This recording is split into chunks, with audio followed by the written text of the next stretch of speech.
the Dialed In Angling podcast presented by OnX Fish, Fish USA, Ski-Doo, Runnings, Minnesota DNR, Strike Master, 13 Fishing, L&M Fleet Supply, and DeWalt.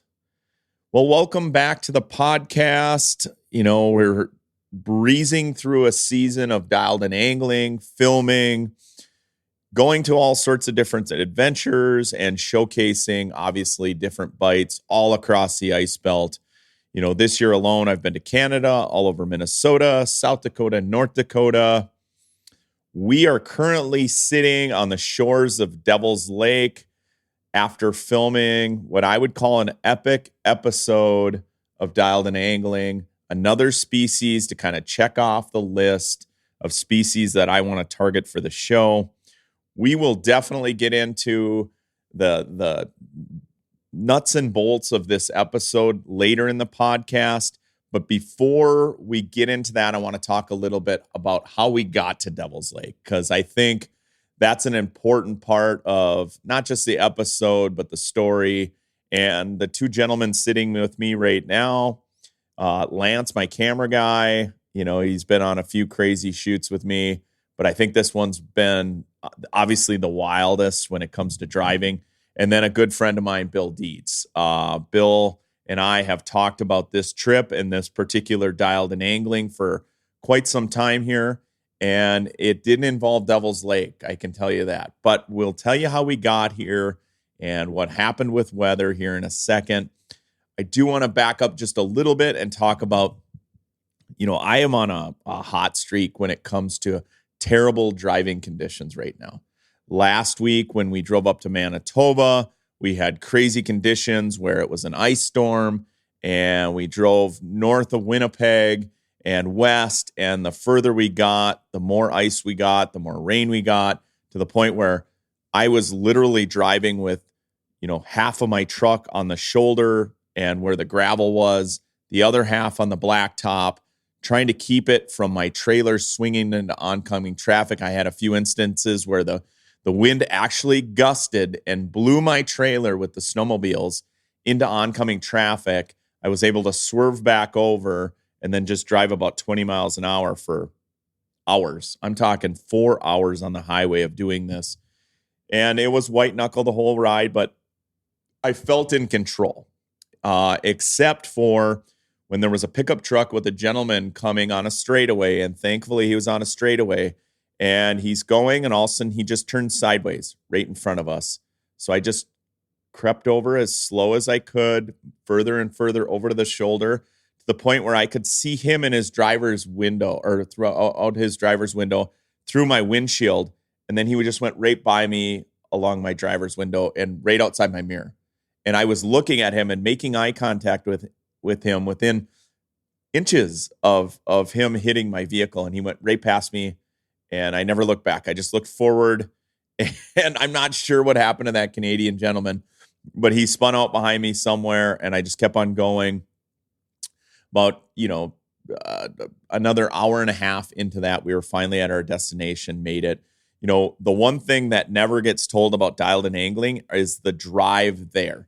A lot of times it's just normal winter driving, but because we're shooting a show in winter, I encounter so many instances where it becomes, quite scary. And this trip that we embarked on was no different.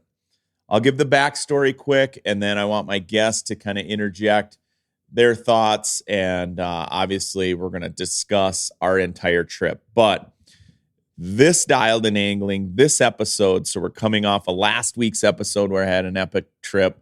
Now, this week's episode, we had planned on going back up to Canada and shooting in an entirely different direction, entirely different species.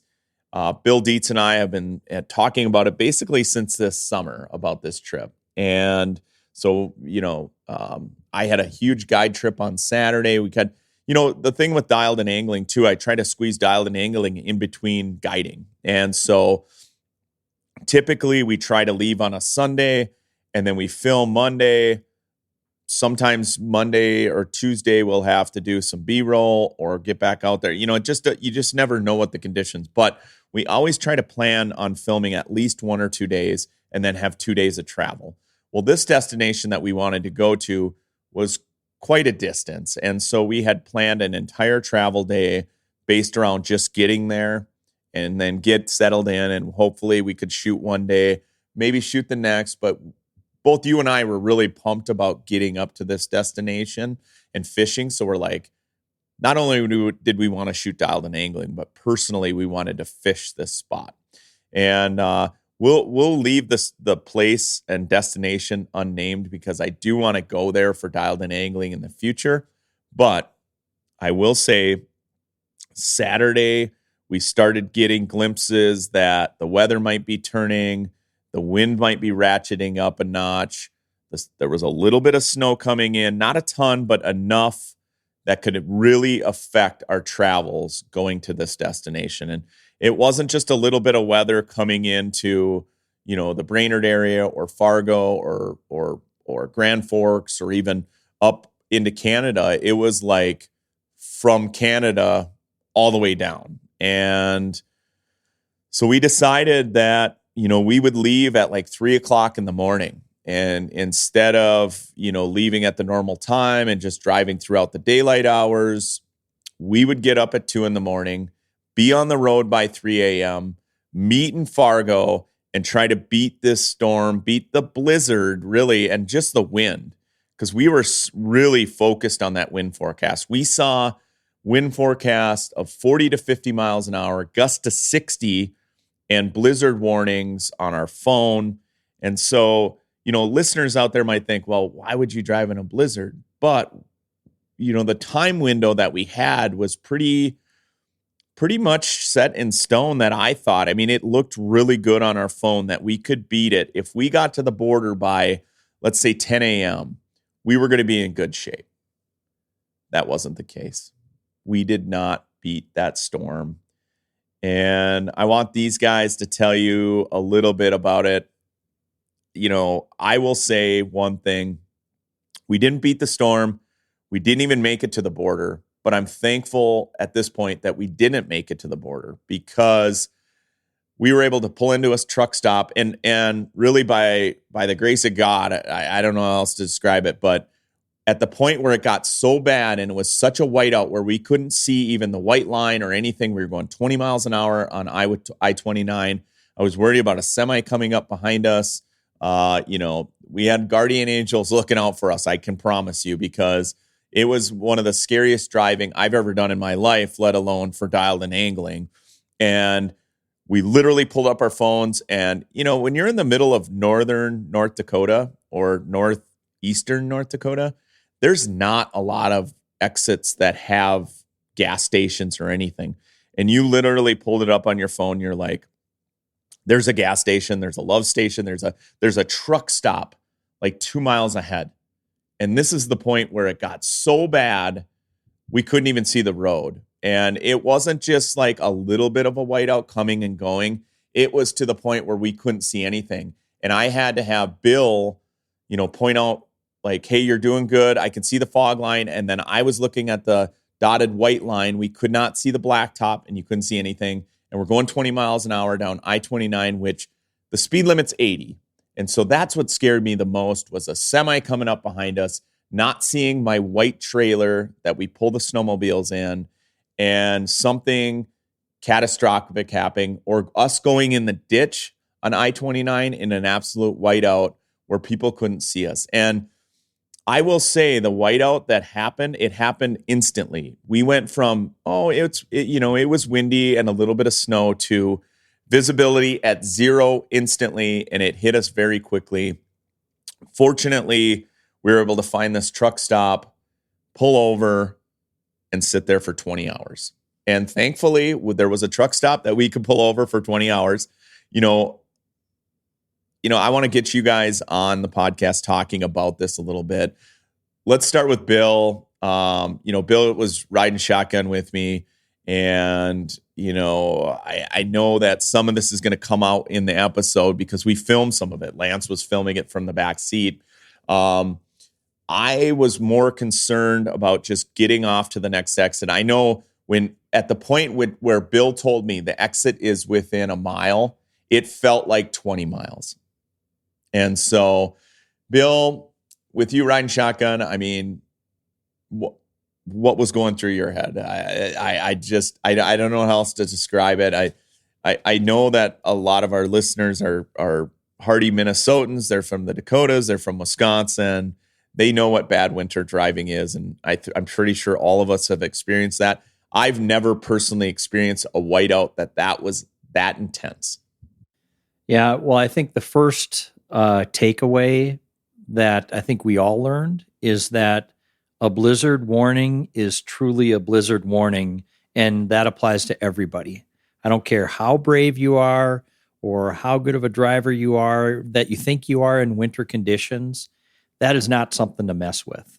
And I think going forward here, I'm going to be a lot more circumspect of how much chance you're going to take with that, because we were basically at that point, and I'm sure a lot of people have driven on I-29, and there's not much for windbreaks there. So when that wind gets whipping and the snow is light and it can start creating those whiteout conditions, we couldn't see anything. And what we were using as our navigational devices, number one, I was looking out on the right-hand side. I was on the passenger side, watching how close we were to that white line that really kind of showed the shoulder of the road. And we were using that to make sure that we were staying within our lane. To Tony's point, making sure that we didn't have the risk of another person in the passing lane that's going super fast. And then the other thing that we were doing was we were watching on our phones with the mapping software to see when exits were coming up, just so we could prepare, because you couldn't even see those exits until they really came up. And at that point, they were somewhat visible. So, once again, that is not something that you should mess with, and nothing is worth risking that, especially if you got family in the car and friends in the car. So I think we made a wise choice. As you said, 20 hours at the Love's truck stop in Drayton, North Dakota. We will never forget that spot. And I will distinctly remember we were in lane 7 of the gas station. So we should probably put up a memorial plaque for that trip. But yeah, it's something that you don't want to mess with. And I think we're fortunate, number one, that we were blessed to make it through that. But number two, we collectively made the good decision to say, hey, we can't take this. No. We can't risk this anymore. It literally went from, you could see a little bit to, it's ratcheting it up. And there was times where it was a little bit of a whiteout, especially when we went under the overpasses. It was like, wow, it's a whiteout. And then you could see the blacktop again. And it didn't seem that big a deal to me.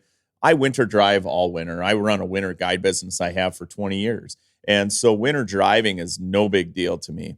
But when it got to the point where it was a whiteout consistently and you couldn't see anything, I mean, it was like nonstop. It was literally nonstop. And I guess the thing that caught me a little bit off guard is that we knew the wind was coming. We thought we had it beat.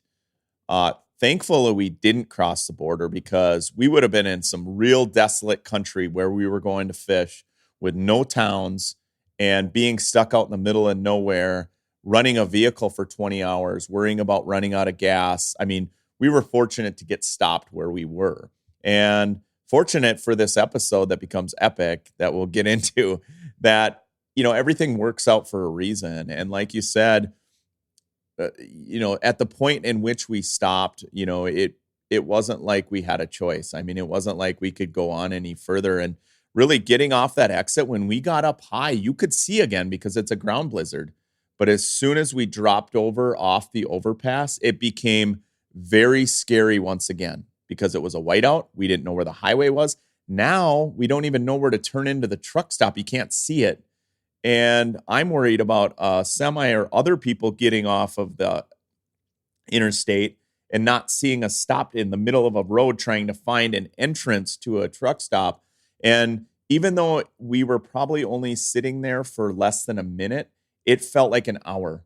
we were trying to decide, is this the road? Is this the road? We did not want to drive into the ditch at that point. And so we're like, is this the road? Are you sure? Is Google Maps right? So we guessed based on seeing the map. We kind of saw a stop sign, and then I saw one power pole. And I was like, I'm going for it. We can't sit on this highway anymore. And we drove, and we're like, here it is. We drove into the truck stop. You could barely see the truck stop.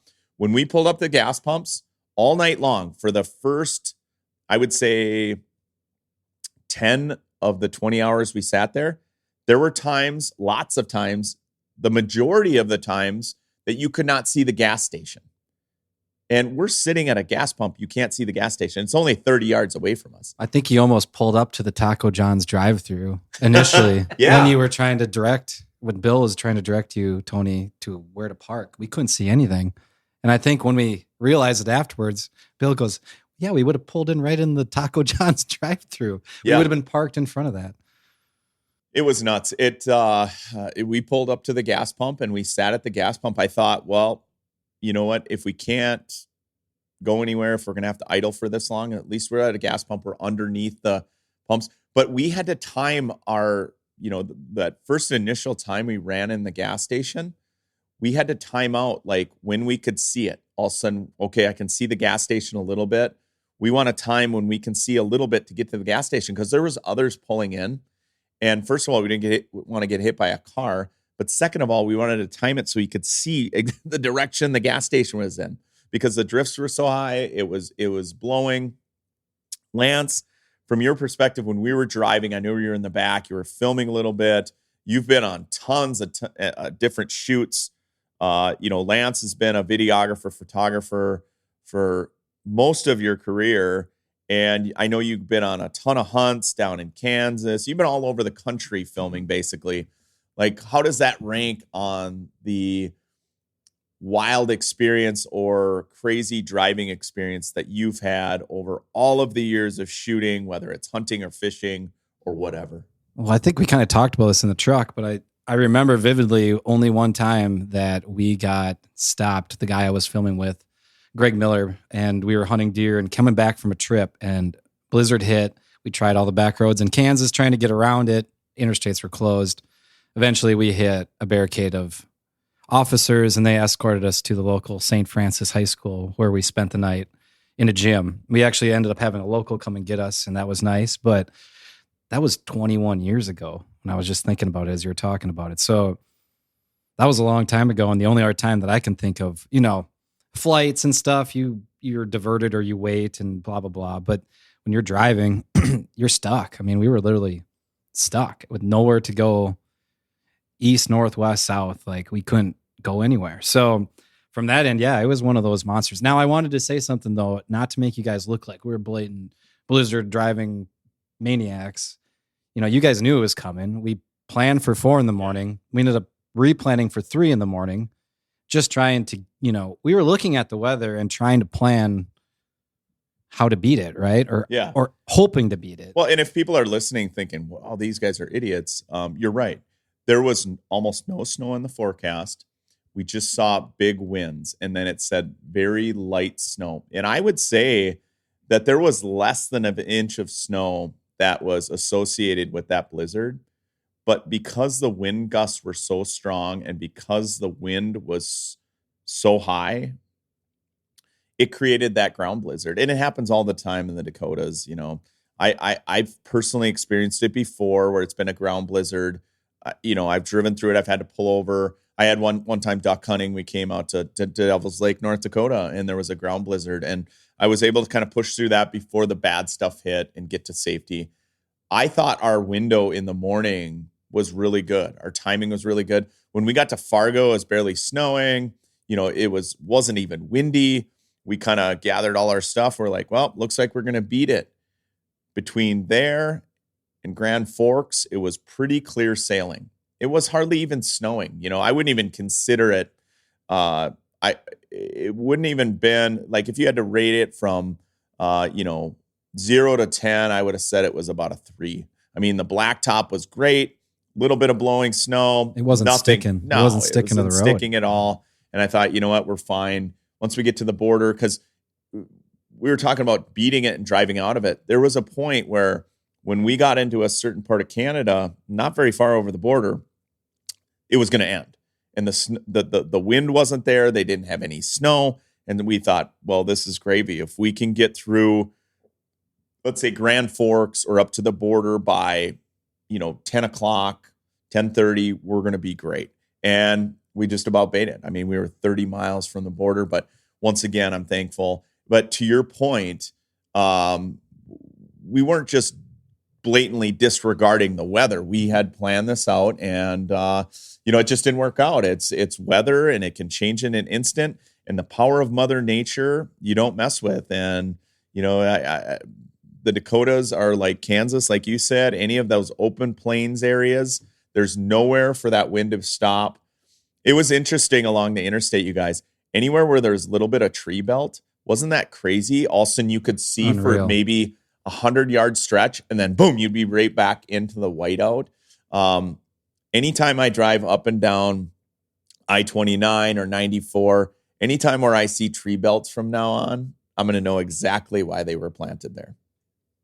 So, well, let's take a quick break. When we come back, I want to talk about how that got us motivated, and we sat in the truck and talked about, you know what, we're not going to make it to Canada for this trip because we didn't know how long we were going to be diverted. Looked like the storm was going to be over in about a day, but that was going to throw a wrench into our plans as far as filming and the timing of coming back.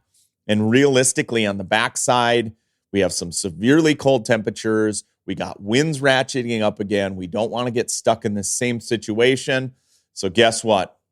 We got to punt on the Canadian trip, and we got to figure out a bite, where to go. Minnesota, North Dakota, South Dakota, somewhere not too far away where we can get some really good fishing in. We can film a quality dialed-in angling. I got on the phone, started making phone calls. We all started discussing options. Obviously, the location we're in is not that far from Devil's Lake. We called in a few audibles. We called some friends. A call to Kyle Blanchfield from Woodland Resort sort of sealed the deal. When we come back on Dialed In Angling, we'll explain how our trip went, how this basically lemons of a trip turned into lemonade, and we filmed an epic episode on Devil's Lake. So stay tuned. When we come back, we got more Dialed In Angling from Devil's Lake coming your way. OnX Fish is the best tool I have ever used for finding new lakes to target. Quickly filter lakes by species, then select trophy potential, high abundance, keeper potential, or high stocking effort to find the fish you're after in the size and the numbers you are trying to catch. Download from the App Store today to get research tools for the serious anglers and beginners alike, giving you the data to target the right lakes and the confidence to get there. Use tools like recent imagery, fishing hotspot data, or the best-in-class weather features that call out current wind, weather, barometer, moon phase, majors and minors, along with precip and more. OnX Fish is a phenomenal tool both on and off the water for discovering new fishing opportunities, many of which you'd never known existed. Download OnX Fish Midwest today, the app that is changing the game on ice and open water. Runnings Home, Farm, and Outdoor stores are celebrating 78 years, serving 90 local communities across the Upper Midwest, the Northeast, and America's Heartland. Runnings has everything you and your family need for your home, on the farm, and in the outdoors. Lawn and garden, hardware, farm and ranch supplies, sporting goods, housewares, snacks, and everything for your pets. Go to runnings.com to find one of the 90 locations near you, or shop online anytime at runnings.com. Runnings, your home, farm, and outdoor store.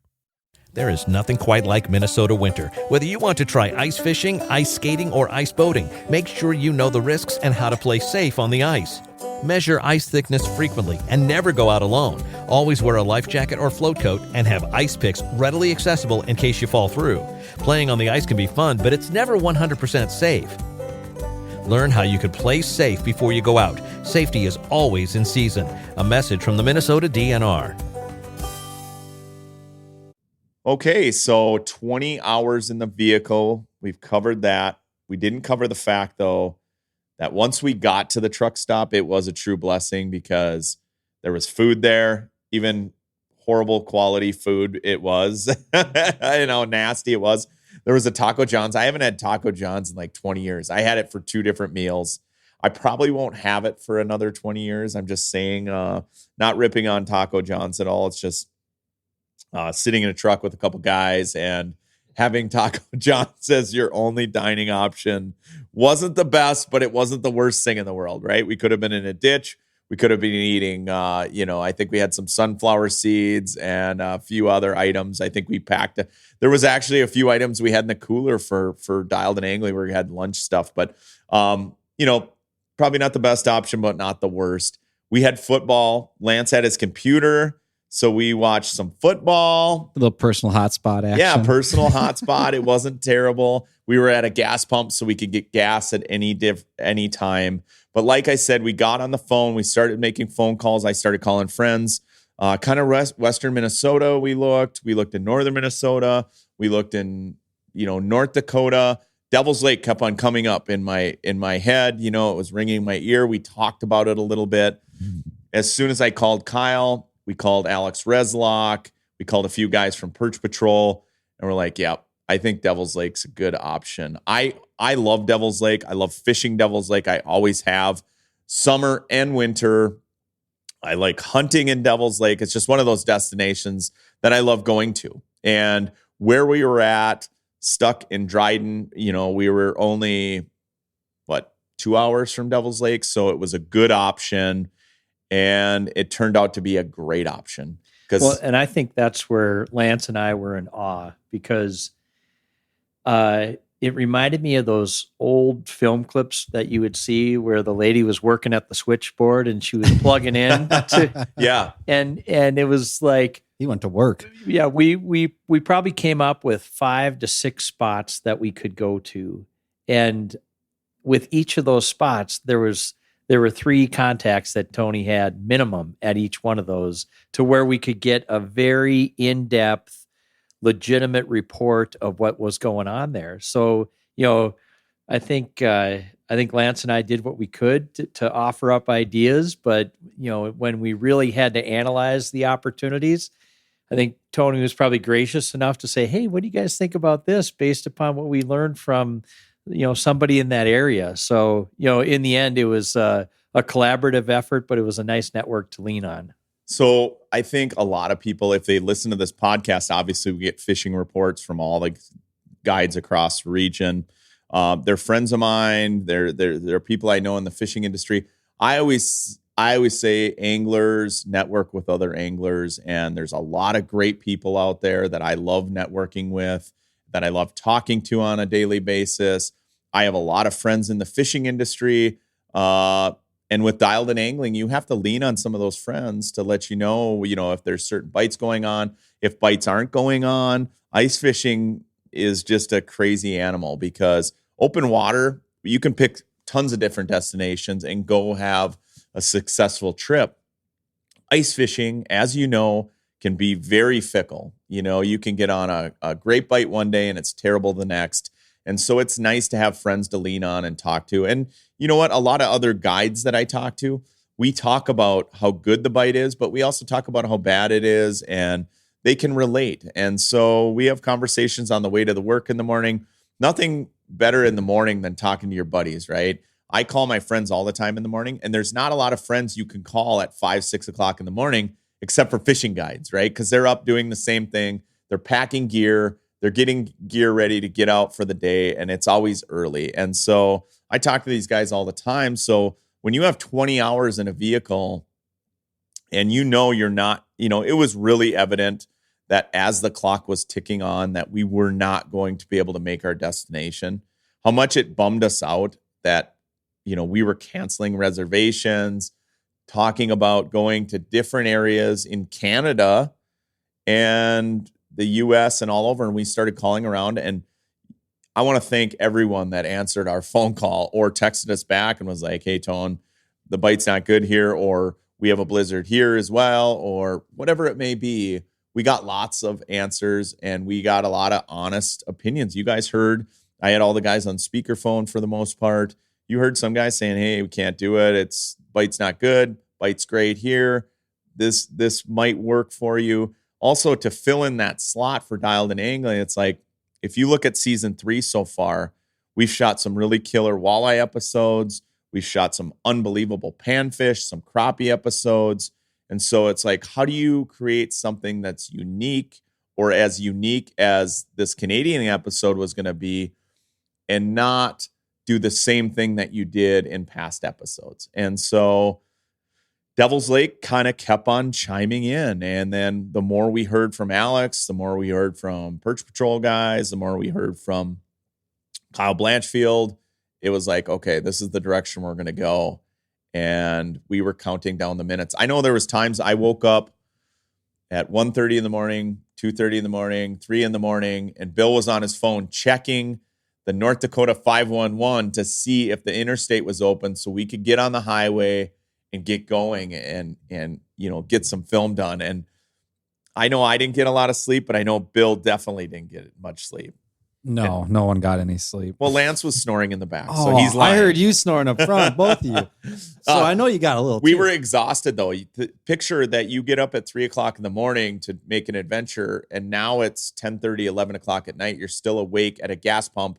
There's people whipping donuts in the parking lot. Some kids that worked there that had these beater cars with no exhaust are whipping donuts behind my trailer and in front of us, and people getting buried in snow drifts, trying to pull in and pull out. A lot of people were restless in the parking lot, right? We're at a giant truck stop.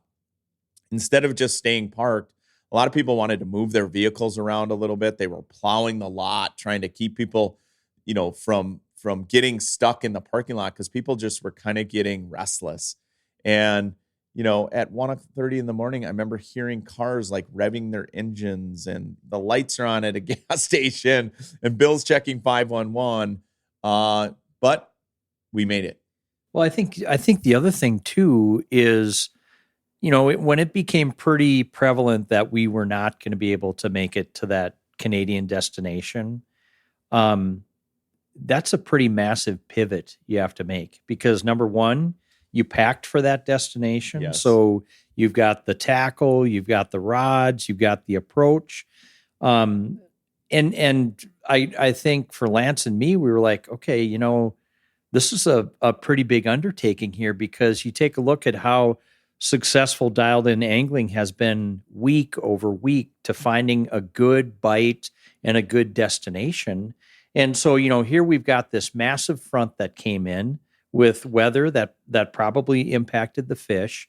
And then when we were talking to some of our Canadian connections, they were talking about how they really start to see the slowdown in late January, early February. And so you're trying to make sure that you get up there before that happens, but you're hearing tendencies that there has been a slowdown there. So then you're like, okay, what do you do? Because you got to figure out something to really kind of make a really good episode, and to help the listeners learn about, different opportunities out there. And that's where Devil's Lake just kind of fell in our lap there.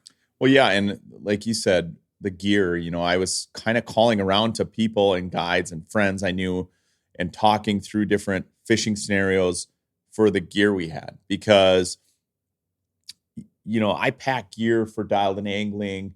I have totes. I've got, tackle bags, the boxes. I take all the stuff out that I don't need, and I only pack what we need for that particular shoot. Although I will have some extras just in case, some other scenario unfolds. You never know, it's fishing. So I always have a little bit of something, or a little bit of everything, if you will, just in case, a bite comes up. But really, it was like I was calling to see if it would be like destinations with the tackle that we had. And, because I had no panfish stuff. We just shot dialed in angling and did a bunch of stuff with underwater cameras and perch. I took all that stuff out. I guided all week long, and then boom, I repacked all the gear for what we were going to do in Canada. And so Devil's Lake kind of fit the bill for what we had as well. I will say the one thing that I did not expect when we came to Devils was, first of all, the caliber of bite that we had was incredible. I think I speak for Lance, videographer. I speak for Bill. When we got here, we kind of thought, well, it's Devil's Lake. There's perch, there's walleyes, there's pike. Let's kind of do a multi-species thing. We know it's really cold. It was windy. It ended up being not as cold as I thought. Later in the day, the wind died. It got sunny. Considering we were in a blizzard, 24 hours before that, it turned out to be a lot better trip than I thought. But when we first got out there, it was windy, nasty, cold. We didn't know what to expect. We knew we were going to be hunkered down in an otter. But after talking to Alex, after talking to a few people, we thought, you know what, let's do a multi-species deal, but let's really target pike. And let's target some walleyes, but let's target pike. Talking to Alex, he was gracious enough to lend us a bunch of tip-ups. We kind of re-rigged them. We went to the local bait shop even. We got some gear for pike. We got some big dress treble hooks from BMC and all sorts of stuff we needed at a local shop to kind of get going. We got frozen smelt, and I'll tease it out right now, even some hot dogs that you might see in the episode, to hang on tip-ups and to do a little bit of tip-up fishing, but to do multi-species. And I will say that I don't get to tip-up fish enough anymore. When I was a kid, that's all I used to do. There was never a time I went ice fishing where the tip-ups weren't part of my arsenal. I always put up tip-ups for pike whenever it was available. That was one of my favorite things to do as a kid. I grew up on a lake river system. There was always pike on my parents' shoreline. The daytime walleye bite was terrible as far as ice fishing is concerned. I'd catch a few walleyes out there, some panfish, but it was mainly pike you'd catch during the day.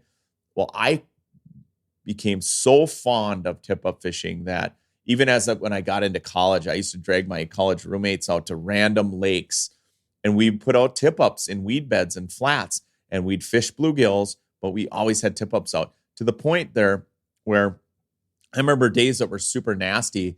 When I was a kid, I didn't have shelters and all these nice things, that we would just put out tip-ups. So I remember having my license, being 16 years old, sitting in my truck, and me and my buddies would be just sitting in my truck putting out tip-ups, and we'd wait for flags to go up, and we'd run out and catch pike. And we weren't even keeping them. We were just catching them to have fun. And as I get older and as a guide, we've refined the tip-up fishing, especially for walleyes, where we do a ton of dead sticking. We move them as we ice troll.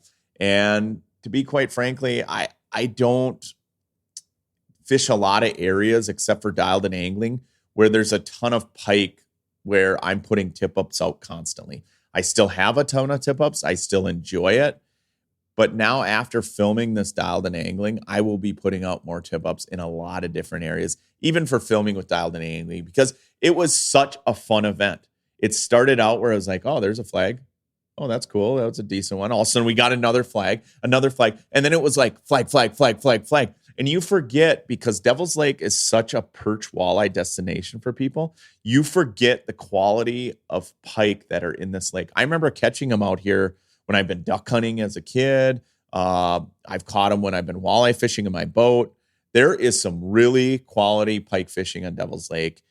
And tip-up fishing is a huge part of this segment and will be a huge part of me ice fishing moving forward. I was just going to ask that if that was something you were going to incorporate maybe in the future, even if it's just putting one or two more out where each person can see outside of a house or have it around the proximity. I mean, we do guiding a lot, but we tend to do more dead sticks because it's walleye fishing, right? Dead sticks don't always, they're not always the greatest for pike, especially the quality of pike that we were catching. But I don't tend to put out as many tip-ups except when I have kids out or if I'm in groups where they're like, hey, we want to catch pike. And I do on occasion get customers where they're like, hey, we want to pike fish. So I put the tip-ups in. I love it. My son, Robbie, loves tip-up fishing. I have pictures when he was a little kid, holding pike. That kid will bring tip-ups everywhere we go.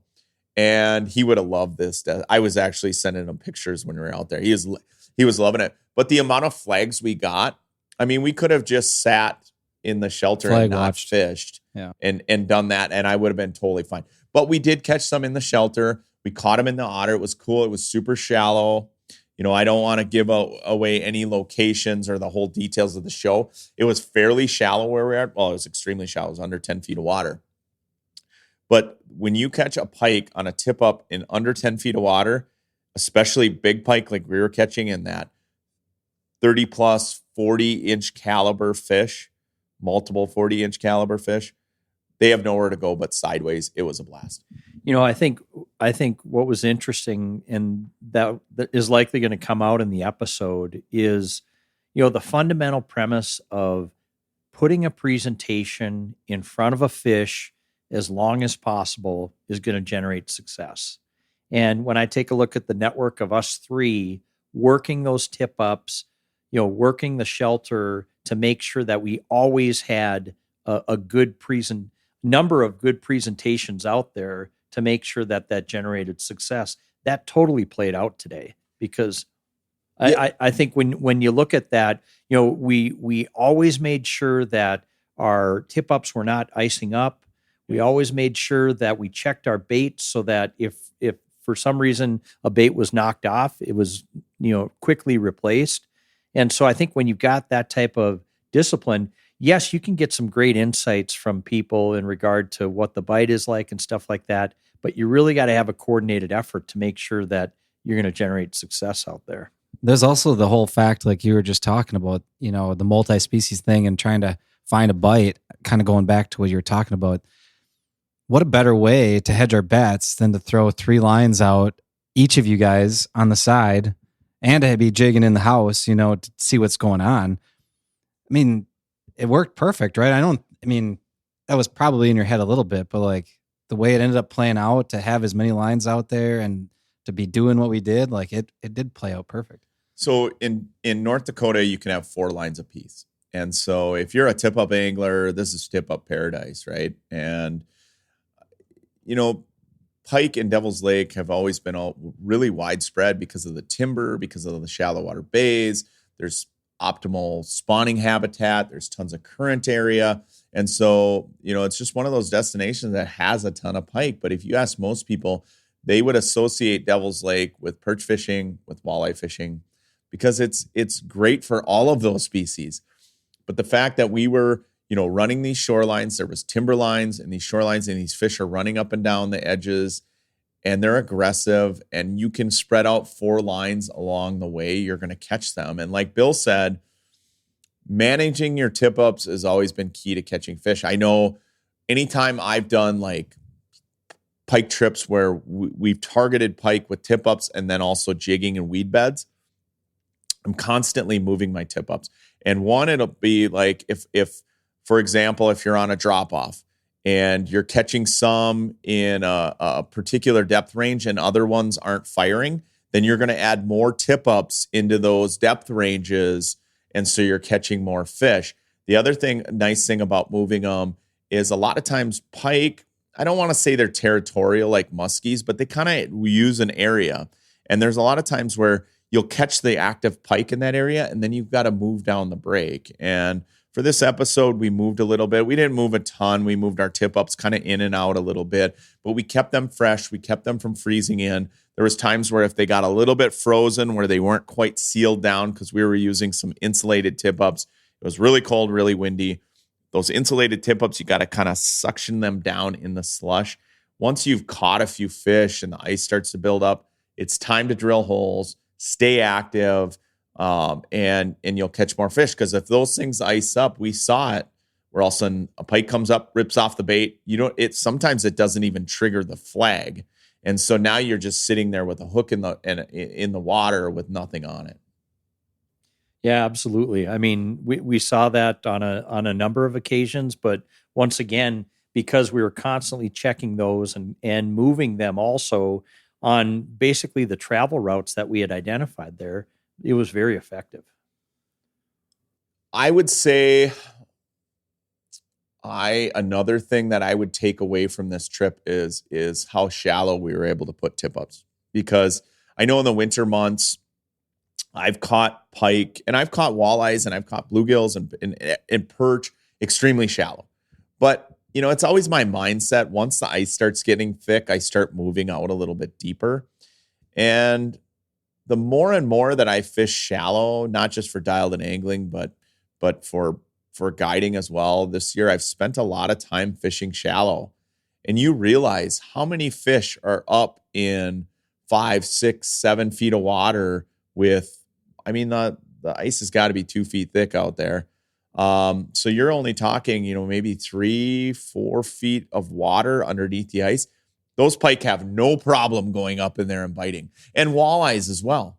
And I think a lot of times as anglers, we have this notion that you have to keep moving deeper and deeper and deeper throughout the winter months until we get the spring thaw. That's not the case. These fish are up there aggressive feeding. We've seen it on Lake Winnipeg.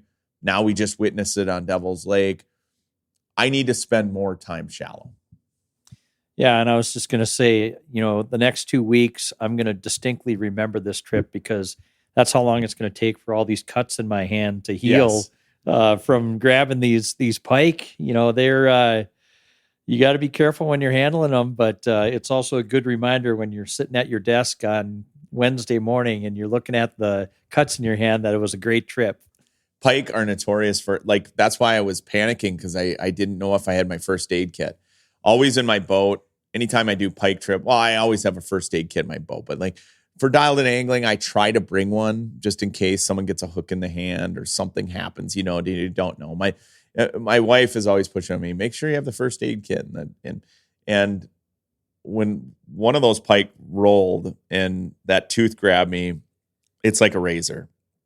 And first thing I was diving for was that first aid kit, try to stop the bleeding. It wasn't a deep cut, but pike, if you've ever been cut by a pike, it's like a razor. It doesn't stop bleeding. They have something in their mouth that just anticoagulant or whatever. And yeah, our hands are absolutely ripped up. Was able to find the first aid kit. It was in the back of the Skidoo, patch up both our hands, but about halfway through filming throughout the day, both Bill and I have Band-Aids on.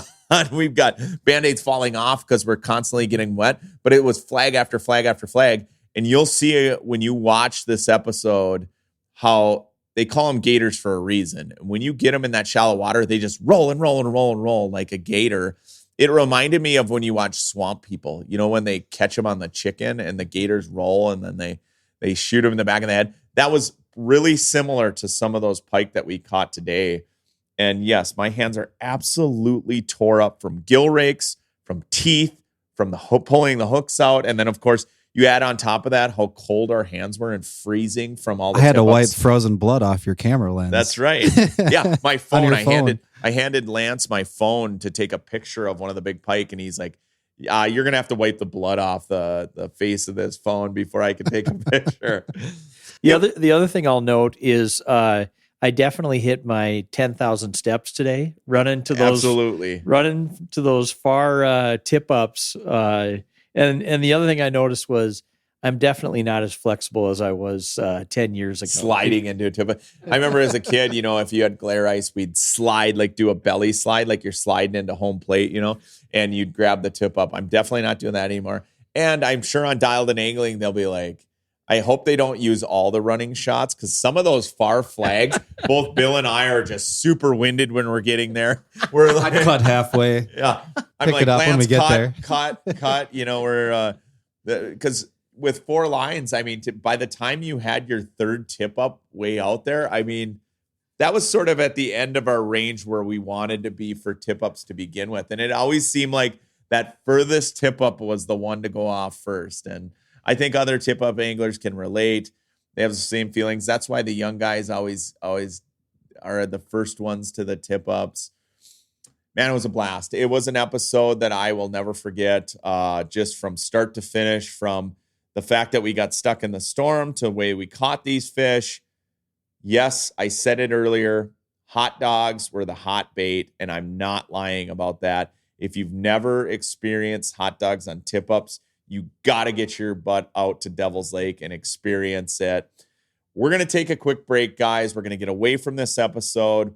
I want to talk a little bit more about Devil's Lake when we come back. We've got fishing reports coming up. We'll wrap this baby up. Epic episode. Thank you guys for being on this adventure with me. It was truly epic. I'll never forget it the rest of my lives. You too.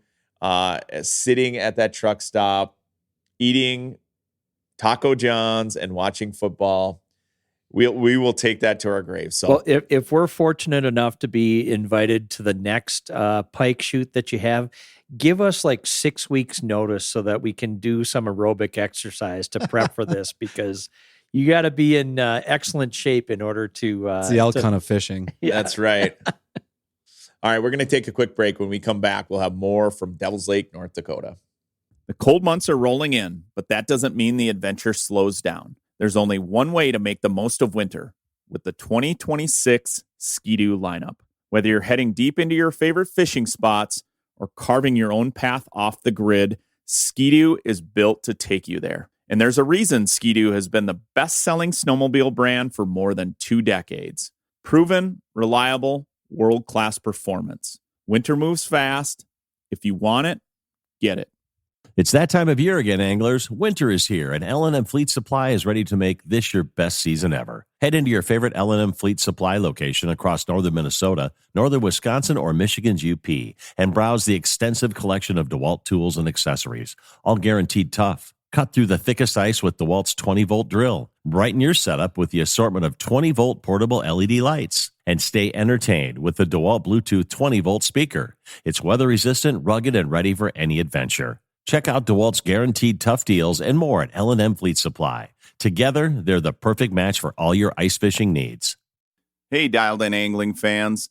If you're looking for the greatest selection of ice fishing gear online, you're going to want to check out fishusa.com. They're America's tackle shop. They've got all the premier fishing brands under one roof. Check them out at fishusa.com.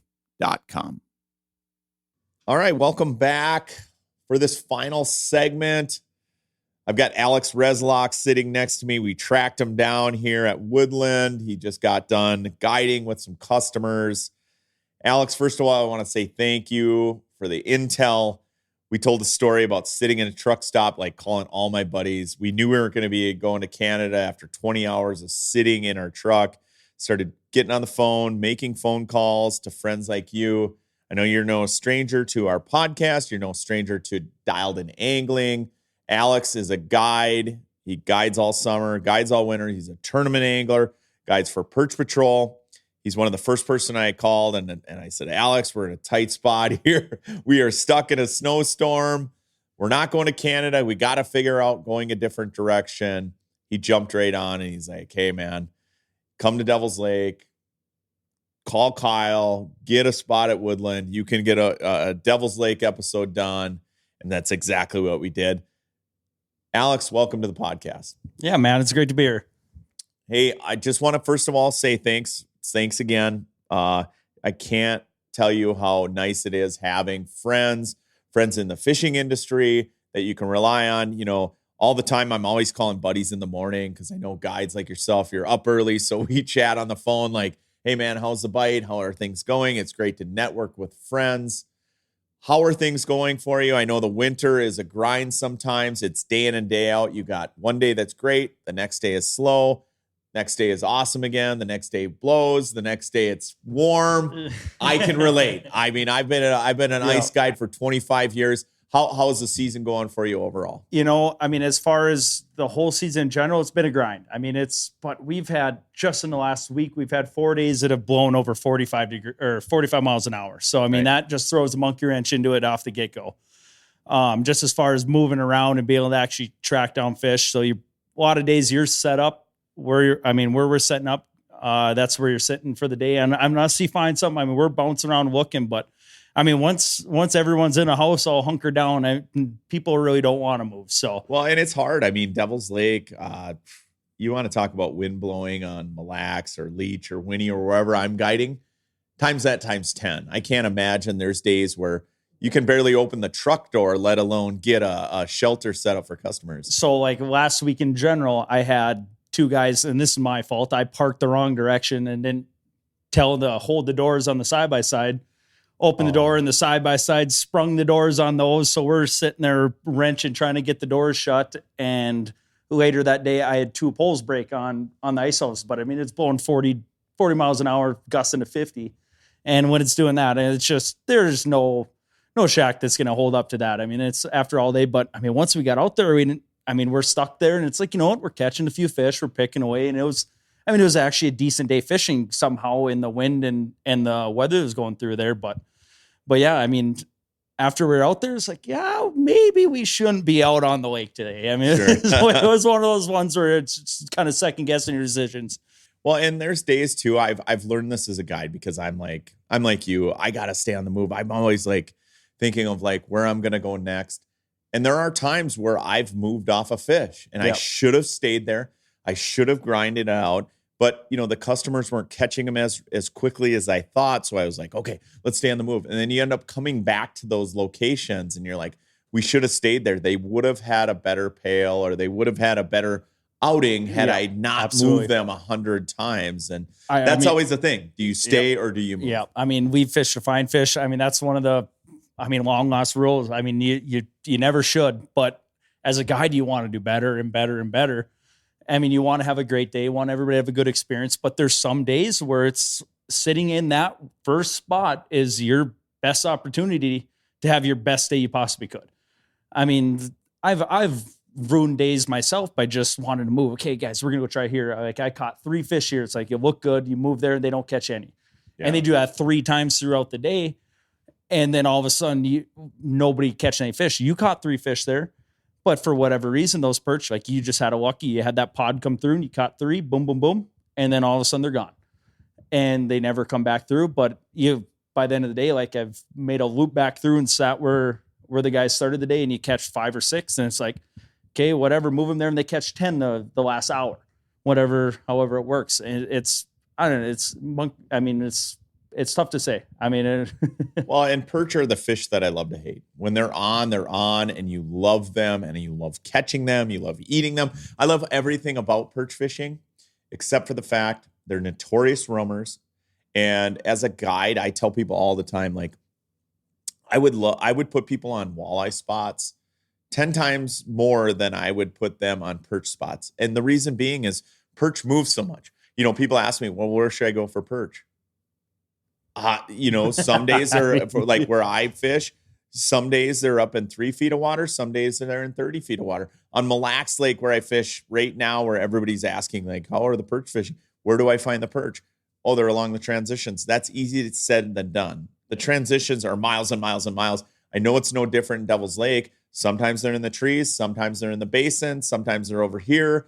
They're always on the move. One thing I've learned about forward-facing sonar is bite windows and how quickly fish move. And I'm sure you see it all the time. Absolutely. I mean, I noticed that first in the summer when I first started actually chasing fish down. Like, we don't catch a whole lot of perch here in the summer because basically, I mean, even the freshwater shrimp, they're not really minnow eaters. So they're still biting as light as they do in the winter as they do in the summer. Or vice versa. They bite as light as they do in the summer as they do in the winter. So you're going out there, you have to have a dead calm day, and you have to everything kind of perfect magic work to actually get a good day of perch fishing in the summer. But the first year I had forward-facing sonar, we're chasing a school of perch, and we found them right away. Boom, caught maybe 15 of them, and then all of a sudden they started going. I mean, they got spooked, and they were out into 40 feet of water, and then just ran the break, and then just went up into 12 feet of water, and then back into 40. They just followed that whole stretch probably 300 yards before they stopped again, and they just zigzag back and forth up and down the shoreline. So, I mean, they got to do that in the winter the same way. I mean, you just kind of got to get lucky when you land on them. When we stop in and actually, when we drill that hole and find the fish, find the perch, we'll actually, like, when we're coming back to get our guys, we're rushing. I mean, we're calling them, get your crap ready and go. We got them going now. I mean, because you might have 5 minutes and you might have an hour. I mean, it just depends on. But I mean, there's times where it's like, I caught like 10 fish as fast as you can get up and down. And knowing Devil's Lake, it's such a huge body. When you find that, you got to get excited and you got to go. Like, you're going as fast as you possibly can. And then sometimes it doesn't work. You get there and they don't catch anything. You get back 10 minutes later. It's like, what do you guys got? I know. Nothing. And there's nothing to hold them. You know, the one thing about perch too is when they're roaming the basin, there's nothing to hold them except for your spoon getting down there. Exactly. We do it a lot where it's like one person drop down, catch a perch, the other person drop down, catch a perch. You do that over and over to keep that Christmas tree and keep them fired up. You get one time where somebody gets tangled and then all of a sudden they fizzle out and it's like, where'd they go? And then they never catch them, get them back in. It's about having the Christmas tree and them looking up. Another thing that I've learned with forward facing sonar too is like, I always like when you get that Christmas tree going, and when I say by Christmas tree, people always ask me like, what do you mean by Christmas tree? It's when your graph lights up and those perch come up off the bottom and they're feeding and they're aggressive and they're firing, right? Yep. What I've seen with forward facing sonar and what I've learned so much about forward facing sonar is the Christmas tree effect is the fact that they're up off the bottom and they're firing. And if you can get one perch fired up, they all get fired up. It's pretty cool watching it on forward facing sonar because you picture it down there, right? I mean, back on just using a Vexar or Borkum or whatever you're using just a normal flasher, like they're stacked up 4 or 5 feet, and you look at it, it's like, oh, you just kind of think there's a few stacked up, but it's literally looks like a Christmas tree. I mean, it's tapered out like a Christmas tree, and I mean, you're watching the ones come from off the side coming up to look, and it's cool to watch on that. Right on. All right. What's next for Alex Reslock? I mean, you got to get through the winter here, but what do you got planned for summer? I know you do a lot of tournament fishing. What are you looking forward to this year in particular? 2026, we're new to the year still, but I know you got plans. You do a ton of fishing. We talk all the time about fishing. What do you got in the future here? I think this year I'm gonna jump in and do NWT for the first time, do the full thing. I've dipped my toes in some of those a couple of different times, but I'm gonna do the full thing this year. I mean, the schedule looks good. Been planning on it for years, and just this year just worked out to where I can actually jump in and do it. When's the first tournament? I think April, first couple weeks of April in Lake Erie. Yep. Lake Erie, dude, that is going to be fun. I love that lake. So I have always gone out to Green Bay in April, and then I've done obviously the Rainy River my whole life. I love April, but that run out to Erie is very intriguing to me now, because the reason in the past it wasn't so intriguing is because I could go to Green Bay, cast a rip and wrap and catch them, but now Erie's starting to get a little more intriguing because of forward-facing sonar. Absolutely. I can cast a fish. Not that I dislike trolling. I don't mind trolling. Actually, I get into out there. It's different. Yeah, it's different. Yeah. And when you're trolling, like for me, for guiding or patterning fish, I love to get into trolling patterns where it's super fun. Prime example, when I was with Marcus Quam, the trolling with forward-facing sonar pointing backwards with snap weights. I mean, you can that watch was fun. We were watching fish react to baits, and getting into those type of patterns was super fun. And even me just as a guide, growing into being a troller because I was such a live bait jig fisherman in northern Minnesota, to learn how to troll lead core and all of that is fun. But Lake Erie in the spring, because I only have a certain amount of trips that I can do before I start guiding or whatever, I just was like, you know what? I'd rather go to Green Bay than Erie. But now that the whole forward-facing sonar, you can cast. I mean, man, Erie, it's like, so I guided in in Michigan for steelhead and salmon for years. Or for 3 years I did it. I mean, this is 6 years ago now, but I went out there and me and a buddy, we'd go out there just like the whole time, like, we got to be able to cast at these things. This is before forward-facing sonar and all that. Like, we got to be able to cast at these. I mean, because growing up in Devil's Lake, that's how everybody fished. I mean, in the spring, you're casting shorelines, you're casting shad wraps, jig and plastics. That's how you caught all the nicer walleyes. And so going out there, it's like, we got to be able to like find a school and just be able to cast in them. And my buddy out there, he wasn't big into it. Like he liked his trolling, and I mean, it was great. We caught a lot of fish. But going out there last year for the MWC, this is the first time I got to be out there in my boat and go out there and do how I wanted to do it. And it was just fun, just being able to drive around. Like the same deal. Like driving around with 2D, you find your fish, spin back around and go with the waves and just, look for fish, see the bigger ones and be able to actually catch them. I mean, they're still tricky. You're seeing thousands of fish. I mean, you're looking at it and 1 out of 20 fish, sometimes 30, 40 fish actually bites, but it's just amazing out there. I was out there visiting Fish USA, and we were doing a lake trout fish. We had some meetings, and we did a podcast with Dialed In Angling, but they took me lake trout fishing, Lake trout in Lake Erie are really hard to catch because they're so, there's not like the structure that you have on Michigan or Lake Superior or wherever. And so in the fall, they come in to spawn, right? So we went out to the reefs, we were catching them. But on the way back in, the forward-facing sonar, we walleye, and throwing at them. And it's easier said than done because not only do you have waves, you have current. Then you have water temperature, water clarity. So we're throwing it, and we did catch walleyes, but it just sort of sparked that in me where I was like, you know what, I got to get out to Erie and do this.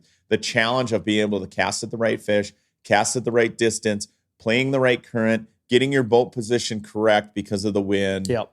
I love that stuff. That's what I love about fishing. That Lake Erie make you good at it. I mean, I thought I was good going out there, being able to look in what direction the fish is going. But when you're looking at, you have literally 30, 40 fish on one pan where you're looking, and you pick one fish out and you're guessing which direction it's going, and you're just having one on forward. I mean, you're like, okay, look. And you got 4 foot waves out there. I think he's going this way. So you're guessing and then trying to burn it back, get it to where it's at. I mean, it was an absolute riot fishing out there and doing it. I mean, it was, I've always loved Erie, but I love the Great Lakes in general. I've absolutely fallen in love with, Lake Superior lake trout, because of casting and because of catching them with forward facing sonar and timing the current and doing all that. It's all fun, all part of it.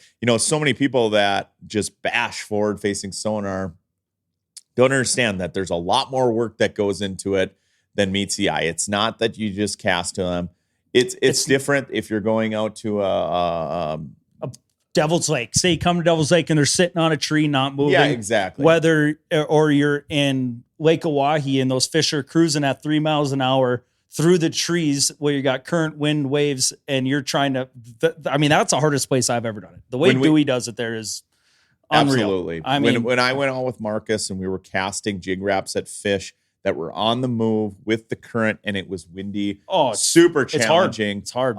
Totally different than people saying forward facing sonar is going to ruin fishing and they're dropping on crappies in a wintering basin.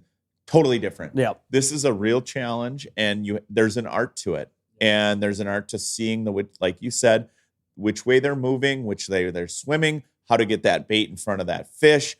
I love it. It's what drives me as an angler. It's what keeps me awake. I'm super pumped that you're going to be fishing the NWT. I know you are going to be full bore into all of the fishing experiences. I wish you the best on the tournament trail this summer. I wish you the best the rest of the winter. I really appreciate all the advice that you gave us coming into this. I hope everybody tunes into Dialed In Angling and checks out this Devil's Lake episode. Every time I come to Devil's Lake, it wants me. I want to come back here, and everybody always welcomes me with open arms.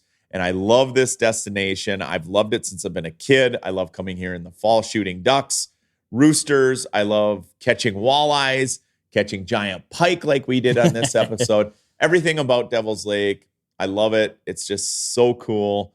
Alex, thanks for being on the podcast, my friend. Thanks for your contributions as far as fishing reports. I know I get a lot of text messages, calls.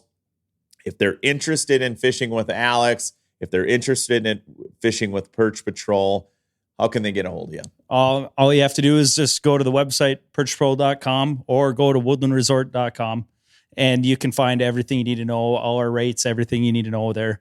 The numbers on there, we have a schedule on there. You can look at dates on perchpatrol.com to see our dates, see what days are opening, so you can kind of go in there and kind of pick apart your days, what might work for you, and it'll have how many people are open for that day. So, well, these guys work their butt off. I know this morning when we went down, we were going to film Dialed In Angling. Everybody was lined up. Their customers were supposed to be there at 7. They're already there at 6:30, waiting for their guides to show up. You guys work your tails off. Thanks again, my friend. Hey, stay tuned. Brought to you by the Minnesota DNR Ice Safety. We've got fishing reports this week coming from all over the ice belt. Good intel. Stay tuned. We got more Dialed In Angling coming your way. The Dialed In Angling Ice Reports brought to you by Minnesota DNR Ice Safety. Hi, Josh Bullivant here with Trappers Landing Lodge. This is your updated fishing report for Leech Lake on the South Shore. Current ice conditions are great across the lake. We are seeing 26 plus inches of ice. Walker Bay is also recording over 20 inches of ice. So that recent cold snap has definitely made some ice on the lake. Make sure you pack your extensions with, and there is very little snow on the lake, so you can move around freely with your vehicle. Just be aware there are still some ice heaves to look out for as you're going across the lake or venturing off-road from any of the resorts that you're looking for or going out of. Currently, walleye bite has still been in the evening time, overnight hours. You're going to want to look a little bit deeper, 16 to 20 feet on our end of the lake. Walker Bay is sitting in that same depth frame, even a little bit deeper. So look a little bit deeper for those walleyes. Set lines with the full minnow have been working the best. The perch bite continues to be strong across the lake. Look in that 10 to 15 foot range. Find weeds. You're going to find some perch, especially find sand, gravel. Those are definitely the areas you're going to want to look for. So that perch bite's been very, very strong. And then if you are into the tulipy and whitefish, find those muddy basins. You'll find plenty of tulipy and whitefish to keep you busy. So from all of us here at Trappers Landing Lodge and Leech Lake, we hope to see you out on the ice. Good day, Captain Andrew Hendrickson here from North Star Fishing Adventures. We're fishing Lake Huron, Saginaw Bay here in Michigan. The bite is excellent and our ice conditions continue to improve by the day. A combination of jigging spoons, jigging wraps in various colors. Blue and chrome seems to be very good here. Tipping these with minnows, minnow heads is typically the way we want to do it. Getting out to deeper water is the key. Water over 24 feet would be your best bets. Come on, see us. Hey guys, Brandon Olson here with Lockjaw Guide Service with an Otter Tail County fishing report. Ice conditions continue to be amazing around here. 20 plus inches of ice, no snow. You can go wherever you'd like. Obviously, still do your due diligence and check your ice as you go because no ice is ever safe ice. But conditions are great. You're able to travel wherever you need to go without any issues of getting stuck or slush or anything like that. So with that said, on the fishing side of things, the panfish bite has been amazing lately. We're still kind of in that transition zone, kind of on shallow weeds to that first start of that basin bite. We're seeing kind of that 12 to about 20, 22, 23 foot is kind of the main area we've been focusing on up here. Plenty of green weeds yet, and the fish haven't been very picky. Cold fronts haven't messed with them too much. They're just hungry. On the walleye side of things, we're still seeing a lot of fish shallow. There's some fish out in those deeper rock structures and humps and points and stuff like that, transition areas. But the majority of fish that we're still seeing are up on those weed lines. Those weeds are still plenty green. There's still plenty of food in them. Those fish do not need to leave, and they're not going to unless they absolutely have to. So that's where we're still finding our walleyes. If you guys want to come out and fish with us, feel free to check us out at www.lockjawguideservice.com or give us a call at 218-640-0158. Trey Grote with TR Guide Service in the frigid yet beautiful Brainerd Lakes area. The walleye fishing staying pretty consistent despite this cold snap. My runners did quite well, caught quite a few really nice walleyes, pushed those houses a little bit deeper in that 27 to 30 feet of water range, using smaller size spoons. Any perch pattern seems to be the best, also with smaller size fatheads and rainbows on plain number 6 hooks. Pan fishing slowed down a little bit. Crappies are out in the basins. We're kind of setting them up, jigging, waiting for them to come to us. They don't really want to be chased right now. Using smaller size spoons with fatheads and ear larvae and tungstens and plastics. Bluegills up in the weeds, find some green weeds. Flats and points have been the best. Using some smaller hair jigs, some smaller jigs and plastics, and jigs and wax worms. This is Trey Roach. We'll see you in the next one. Hey, Tony Roach here with the Mille Lacs Fishing Report, Roach's Guide Service. I thought I'd do the Mille Lacs Report this week. You know, I've been out there a lot, so has my guides. We're catching quite a few perch out in that transition area. Although this week with the colder temperatures, it's been a little harder to get on top of them and stay mobile. Obviously, mobility is out the door when we have temps like this. But if you sit in the wheelhouse and you put the cameras down, you know, you have a good shot of these fish coming in. Even if they get finicky with the camera down, you can downsize to some tungsten and larva. Tungsten in a small 13 plastic is what I've been using. They're really spitting up a lot of bloodworms in addition to bugs. So anything natural colored or even red, but kind of those gold and red colored tungsten jigs have been working really well. And then as far as the walleyes, Even the perch with spoons, gold has been king. You know, that yellow perch gold color from BMC has been really good. Also Juicy Lucy, anything in those really small spoons. We've been downsizing our spoons even to 16th ounce spoons tipped with a minnow head. You're going to put a lot of fish on the ice. Hey, if you're coming to Mille Lacs this weekend, they got the Justin Morneau charity tournament out of Mille Lacs. You can fish anywhere you want in the lake. You come back, the prizes they're giving away are a wheelhouse. They're also giving away an ATV. You just have to be into the contest by 2. You can fish anywhere. It's not like a derby style, and you got a chance to win a bunch of great prizes. So good luck to everybody. It looks like the warm-up's on its way. Good luck fishing. Hey guys, Remington Moran here with Elite Angling Adventures up here in Walker, Minnesota on Leech Lake. Fishing has been pretty good, despite the cold front, the major cold front that went across the entire ice belt. Things have stayed pretty good. Mainly perch is what we focus on, what a lot of people are focusing on. That Traders Bay area and 15 to 19 feet has been good for perch. Just kind of get on the edges of those breaks adjacent to those soft bottom areas. And then there is a walleye bite that kind of happens there after dark in those same areas where the perch are. Dead sticks are key for the walleyes. Small plain hook with a rainbow or a shiner has been the best way to get those fish to commit. Perch, anything relatively small. The 1/8 ounce tungsten torpedo spoon with a minnow head has been probably the best, or you can tip that with some Eurolarva as well.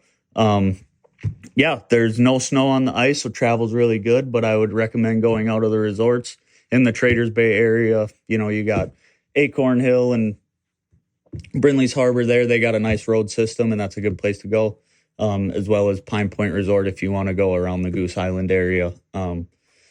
Panfish are still being caught in the shallow weeds.